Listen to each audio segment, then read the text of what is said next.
barnaamijka ciyaaraha Siyaad Tournament ee ismaamulka Wajeer waxaa maanta garoonka booliska ku ciyaaray kooxda KDF iyo QRU oo laba dhinacba ka soo jeedo ciidanka dalka. Naadiga KDF ayaa ku guuleystay waxayna ciyaarta ku dhamaatay 2-1 horyaalka oo uu maalgeliyay ganacsiyada Soomaaliyeed ee loo yaqaan Siyaad ayaa loo gool leeyahay isdhexgalka bulshada, sugidda amniga iyo la dagaalanka malayacniga sida maandooriyaasha iyo dufsiga argagixisada. haddaba qaar ka mid ah mas'uuliyiin ka soo qayb gashay ciyaarta maanta ayaa sheegay sida tan ciyaarahaas oo bilowday Siyaad Tournament oo mar kastaba dhaca sanadkii mar dhaca horta waxaan rabaa inaan u hambaleeyo oo maaragtay gawaabin aan caadi ahayn aan ugu hambaleeyo Siyaad Tournament Siyaad Xaaji Ciid inuu yahay nin maaragtay marka qariib qada 5 sano ama 4 sano camal waxaan u maleyn tournamentkan way socotay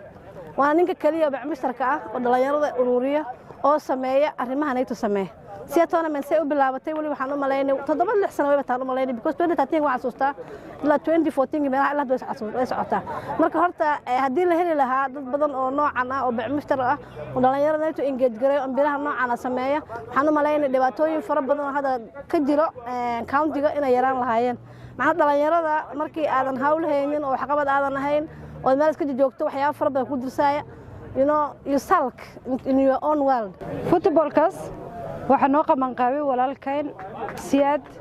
waanu mahad celinaynaa 100% walaalahay waxay noo sheegeen inay jirto dad fara badan wiilal fara badan teams fara badan oo 35 teams oo idol ah oo magaalada jooga oo maanta rabaan in la saacideeyo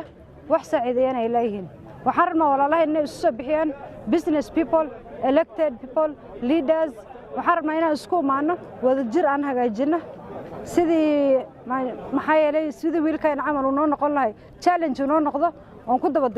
ku dabadeysho mudan yahay gabdhahan anagana waxaan leenahay nagula dara ana leeloban maxay yeelay meeshii waxaan dhahnaa every family there is a man and woman meeshii xaafad kasta wiil ka soo baxa gabarna way ka soo bixi